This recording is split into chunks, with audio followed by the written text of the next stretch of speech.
first picks and bans, maybe you are expecting meta picks until like meta bans or respect like ban here. for them, like, yeah, there will be a respect ban. Like Moscow, they will maybe like 50% they will ban it or they will counter it. They will give them a chance, like just pick Moscow. No problem, we will play around it and we will counter it. So who do we think are they going to ban right now for the first big day? Ban Hilda immediately. Rosa ban Hilda immediately. We might see a Basha ban, of course, definitely.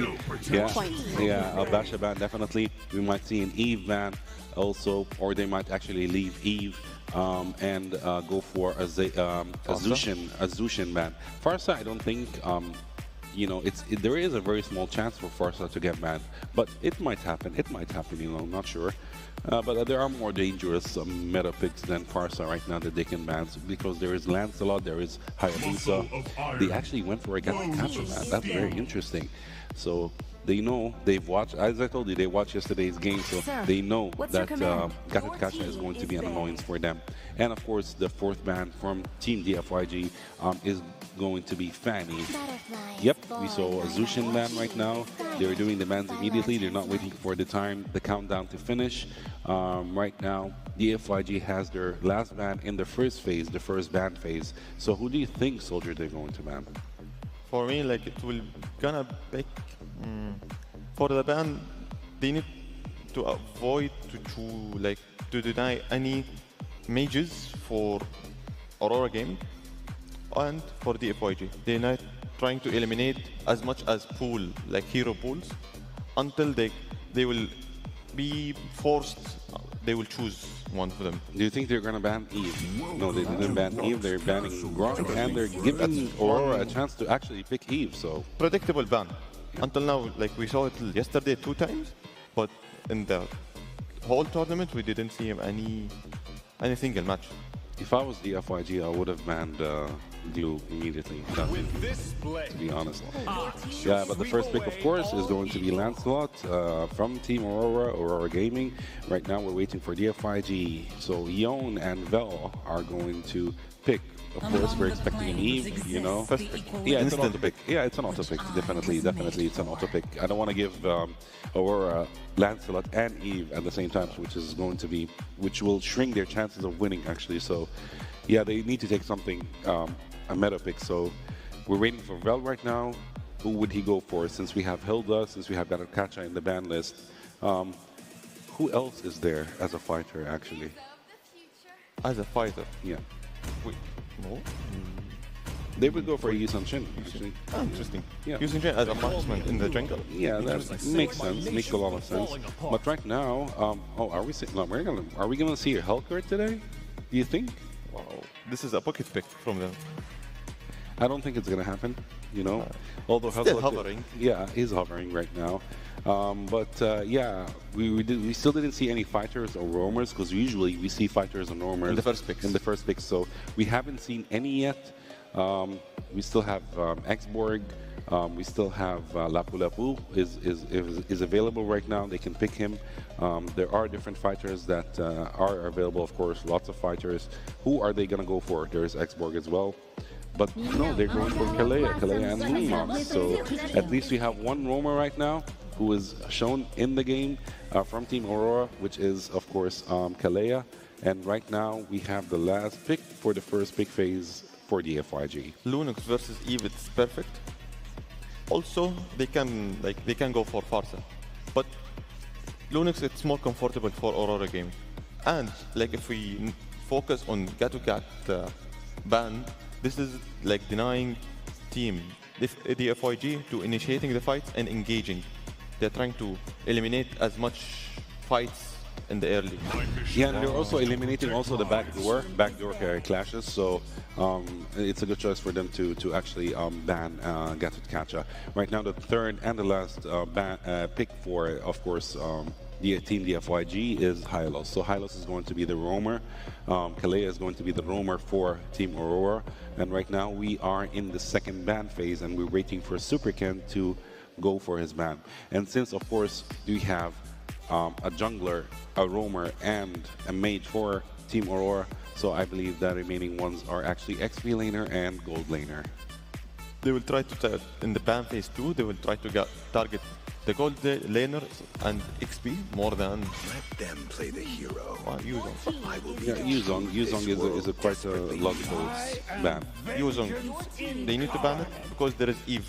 Until like yesterday we saw it, Yuzong and Farsa, how he counters, and when she opens the ulti, he counter it. Now versus Eve also, the same thing, it's going. Yes, definitely, definitely. So we're waiting for, of course, as you can see, target ban, Moskov, target ban immediately, not giving him a chance whatsoever. But it's very unlikely to go for Yisun-Chin and Moskov in the same match, because that would be two actually marksmen. And not only two marksmen, they're going to be, you know, two squishy heroes, which is... too much damage dealer with 0 tanks. I think it's waste of ban. A Moskov? Not really. They didn't want to take chances. They didn't want to take chances, so they said let's ban him. But yeah, it was very unlikely for DFYG to pick Moskov for this game. Right now we have of course, the last ban from Team DFYG was Esmeralda, which makes a lot of sense. She would be a lot of annoyance as an XP laner, so they actually ban her. We might see another XP laner ban from Team Aurora. Might be Reynas, might be Xborg, might be Ruby. We still have lots of picks. Of course, we forgot about Ruby. Yeah, and Harith. Lapu is definitely getting banned. Ruby still open, Harith still open. Yes, and of course Xborg is open, Uranus is open, so there are different choices still for Team DFYG to go for. For DFYG now it's a little bit hard for the draft. They're trying to deny as much, like they ban Esmeralda. Wow, Uranus. Wow. Perfect. Since of course predicted from you. Yeah, and since of course Yuzong is not there, he's in the ban list. So because Yuzong in the early game he's very powerful, and in front of Uranus is extremely powerful. And actually they banned also Esmeralda, which showed that they're actually planning to pick Uranus, because also Uranus and Esmeralda clashing in the XP lane. You know, they're not going to kill each other. They won't be able to kill each other, but at least they're going to be busy fighting each other in the lane. So we might see an Alice and a Claude actually. And Alice is a great choice as well, but it's a gamble choice, to be honest. They're gambling a little bit in the Alice choice, but such a wonderful choice right now. Yep, Claude and Alice. They like to gamble. Look, for the first game, it's testing, because they have 3 games, like best of 3. So if they lose one, they can grab their cards and play it again. Definitely, definitely, yes. And as you can see, Alice and Uranus are actually facing each other in the XP lane, and these two are like monsters of lifesteal, basically. So they're just going to keep on fighting each other for quite a while. Alice has a little bit more mobility than Uranus, but Uranus has more survivability than Alice. But in the late game, Uranus is crazy. So, yeah, I think they're aiming, I think DFYG, right from now, they're aiming for the late game. They're going for the late game and not the early game. Uranus impact, it's more than Alice. Oh, Harith is the last pick. Yeah. Wow. The impact of Harith and Uranus together, and there is Eve with the team, that's in the paper, for me, DFYG. Actually, for me, it's Aurora, because there is one questionable thing in DFYG, is that there is only one physical damage dealer in Team DFYG, and the remaining are all magical damage heroes. On the other hand, we have Lancelot and we have Claude in Aurora, which are 2 physical damage dealers and 2 also magic damage dealers. So we'll see. Maybe, of course, the DFYG has a saying in this, but yeah, we wish them all the best. Yeah, and this is the first semi-final match of Games of the Future. So top 4 teams, best of 3, single elimination.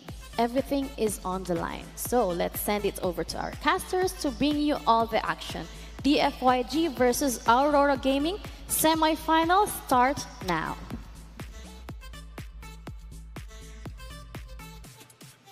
Thank you so much to the panel for breaking down our first game here. Again, the semi-finals, this best of 3 between 2 amazing teams that have gone the journey up to this point, fought their way through it all, and now it leads down to 2 final days here for Games of the Future 2025 in Abu Dhabi. It's been nice you joined here with Wolf to bring you the action. Wolf, how we feeling, man? You know, this is a crucial one. It's a best of 3. This is game 1. I feel like both teams brought their best strategy for game 1, though. Hey, I like what you said. Kind of feel like Super Ken on any assassins / core heroes would be good for DFYG. At the same time, I kind of miss Long with the Moskov as Pagu almost is taken out there. TNZ on the Lancelot's always a sight to see. Aurora Gaming, they're poised to make a late game run against DFYG, whereas DFYG wants to control the early to the mid game. We'll see if that will be what we are seeing today. Yeah, again, with this kind of the course that we've seen, at least through here, of Games of the Future, we've seen a lot of this back and forth between game to game, where teams would opt for either the YSS lineup. That's pretty much how I like to call it. And now this one is a little bit different just because, again, you don't have... naturally, what we do see is when the YSS is picked up on a composition, you'll have like the double fighter going, you know, for that case. But in this one, it's Lone goes with the Harith. And it's interesting because even in the draft, they banned out the Moskov, right? So they banned out the Moskov. He's not going to have that... oh... Zed's fine. Okay, he's low. But Logan is going to be on this Harith that needs to go ahead and scale up. And, you know, I expect him, if... I don't actually know if Aurora Gaming is just going to keep using one ban just specifically for Logan, because that's exactly what it is. That's a targeted ban towards him, because we've seen what he's capable of doing on that Moskov. So he's going to have to do the same thing here with the Harith, dealing with the fact that Harith did receive a little bit of a nerf essentially in the patch a few days ago. But right now, DFYG has complete control of the objective. They secure the first turtle of the game, and Aurora really isn't able to do much. And that is just because of the lineup that they have, really. You're not going to be able to really do much until Pagu is level 4 on that Kalea. Yeah, in fact, Aurora Gaming with this Alice in the XP lane as well. You have the Cut and the Lancelot. All of that combined together, kind of they want to go for the late game. As there will be a clash in the mid lane. They force the Brilliance for now. It goes the ultimate, but the Flicker will save Rosa. As we get out of there for DFYG. They Glorious Pathway. Here's from number 2. They know that there's no Brilliance. They can dive. They have taken up Rosa. A kill onto Super Ken, and they have protected the Yi Sun-shin. The juggle under the turret is perfect for DFYG. And they even get more. We do know that this composition coming from DFYG excels in the mid game for DFYG. I mean, specifically for this game. If you look at the line of DFYG, sometimes it can work in the mid into the late game. In other, you know, if Aurora picked anyone else. But I think that in specifically this game, the power spike for DFYG is in the early to the mid game. Whereas for Aurora Gaming, they're fine if this game can be prolonged. If we got to an 18-minute game, they're super duper strong. And we've seen that. We've seen that a couple times. Like, oh, Tsunami Slam. Tsunami D, that's gonna be Zed taken out. Glorious Pathway already laid down. DYFYG. He wants to get a poke. Brilliance is there. Pagu stun Super Ken for an extra stun, but TNZ, I mean, he wants to go for that exchange on the E1 as E1 already took out Rosa. They even take more. That's gonna be Pagu as E1 survives with literally 1 HP. In front of Aurora Gaming, man. Yeah, great timing there from U1. I mean, just right at the right moment, was able to set things up and then get out with his life. So great play there. Super Ken getting the 2 kills that he has as well, helping him scale up on this YSS.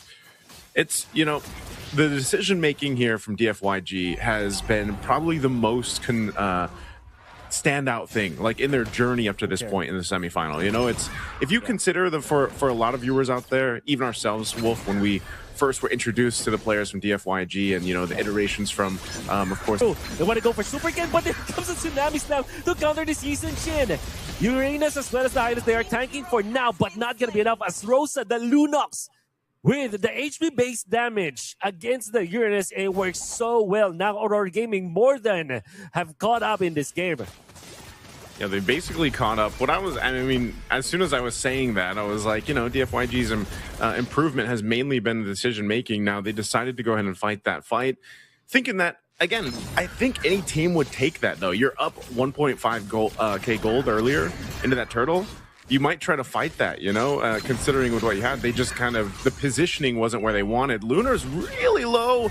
Super Ken will get that. So that's the best thing right now that's happening for DFYG. Super Ken killing spree. Oh, Rosa. Okay, yeah, you don't go for that. Yeah, so you just build up on this YSS until, once again, Lung is going to be online on the Harith. And that's why we see this such aggressiveness from Zed and the rest of the squad here. Even Yi1 on the Eve. You know, I feel like Yi1 is one of the more aggressive Eve players out there. There's a couple that I can think of. Yi1 definitely being one of them. Yeah. It's going to be important for DFYG to still keep this Eve ultimate always intact. The previous flash that they have lost, it's mainly because Aurora Gaming were able to find the opening onto E1. Credit goes to Lunar, of course. The Throne of Ruin into the backlines of the FYG, and you can feel that for TFYG, if they don't have E1, always difficult to win a team fight. They need that AoE damage. Of course, eventually Super Ken will be a problem for Aurora Gaming to deal with when it comes to damage, but you definitely need the... Now, Harith is nearby the turtle. DFYG can activate him. So is the Claude for Aurora Gaming. Lunar already is looking for a target. E1 is so important, but it seems like Super Ken is so far away from the turtle fight. They might just actually concede this. Zed already popping the ultimate. The Glorious Pathway out. They want to go for a Tsunami Slam, but Pago only finds the high loss. You don't want to go for that. Super Ken just straight up drops that, forfeits that turtle, and just goes for the push onto the top lane. Yeah, just trade the objectives for now. Zed, he doesn't have a pathway. Might be forced to use a Revitalize here if they actually commit to this. Lunar is there as well, but luckily he had the rest of the team from DFYG. Look at the push happening up top, too. Super Ken actually able to go ahead and get a little bit of damage on that tier 2 up top. Okay, shifts his Super attention Ken to the purple buff, though. And he takes the buff. Out. Oh, there's a Tsunami Slam under the flicker. Angle might be good enough. It's not the best, but the members of Aurora Gaming still nearby. The shutdown will be there. Sigibum picks up an important kill, man.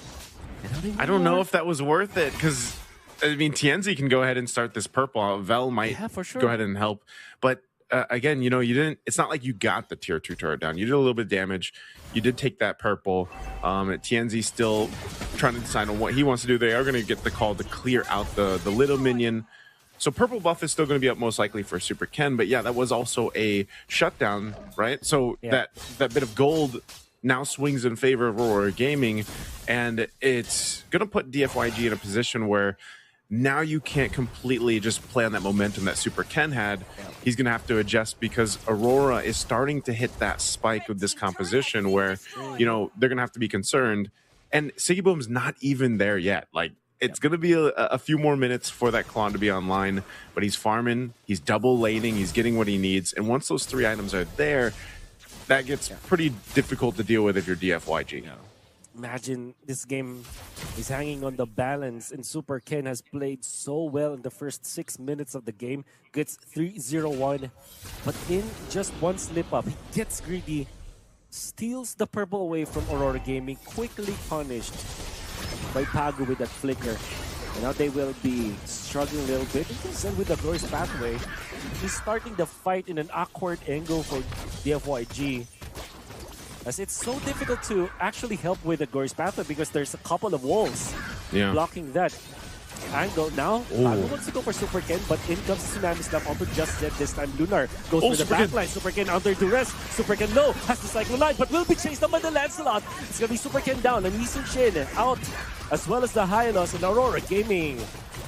It looked very easy for them to win this Lord fight.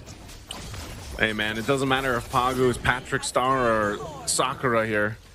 It doesn't matter who he's playing. You know, he's going to be so aggressive on the plays, in the roam, starting things up, putting their opponents in a difficult position. And that's what Pago does great. You know, and a lot of the best roamers out there have that ability to go ahead and just put the opposing team in a very uncomfortable position that is basically a threat to their own objective fighting, because every single team, that's what they're looking for. They're looking for that advantage when it comes to the positioning for the Lord take or for the turtle. Look at this.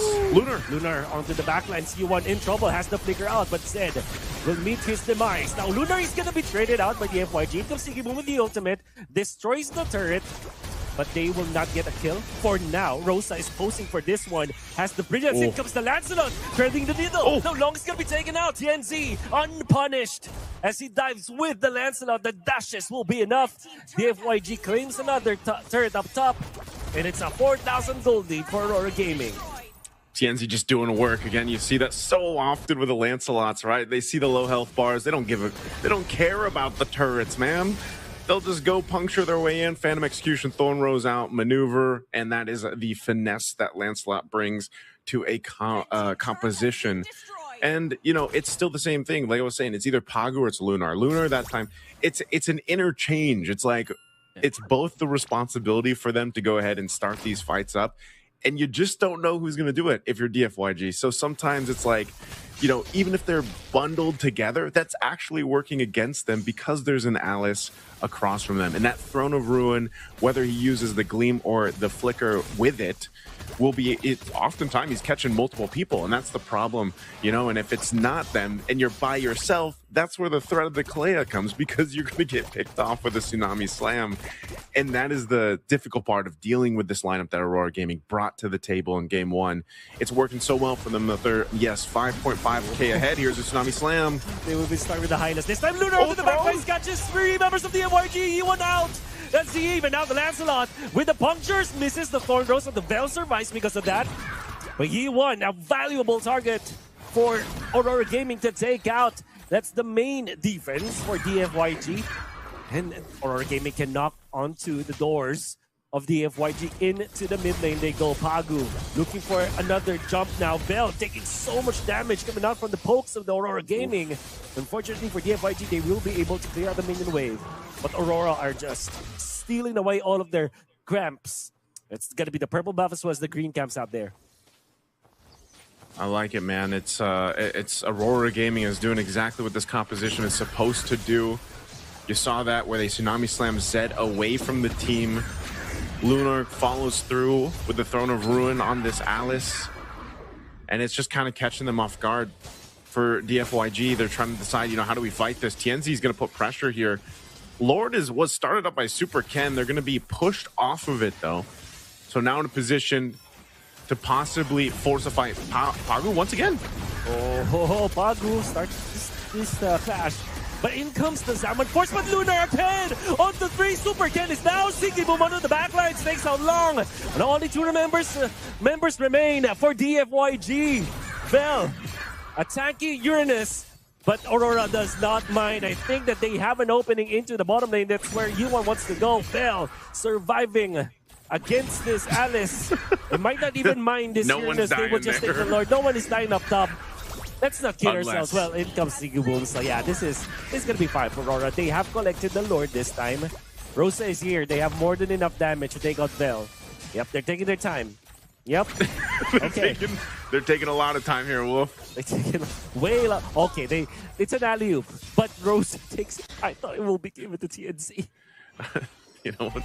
Hey, that's Uranus right there, right? Sometimes you just got to keep them there for the rest of the team to come through, and whoever is going to capitalize on the kill will get it. But essentially, what they've done is they've got themselves another Lord, making its way down the bottom lane. DFYG scrambling here. This lineup too. Yes, sure, they'll be able to deal with the Lord. They should be able to clear this out, maintain themselves in this game. But most likely, once Yi1 uses that real-world manipulation and it's gone, they lose such a big component to the damage profile that they have. Really long on this Herod might not be enough here with this kind of lead that Aurora Gaming has, even with his Almond Force, just because it's such a forced fight with either Pagu or Lunar.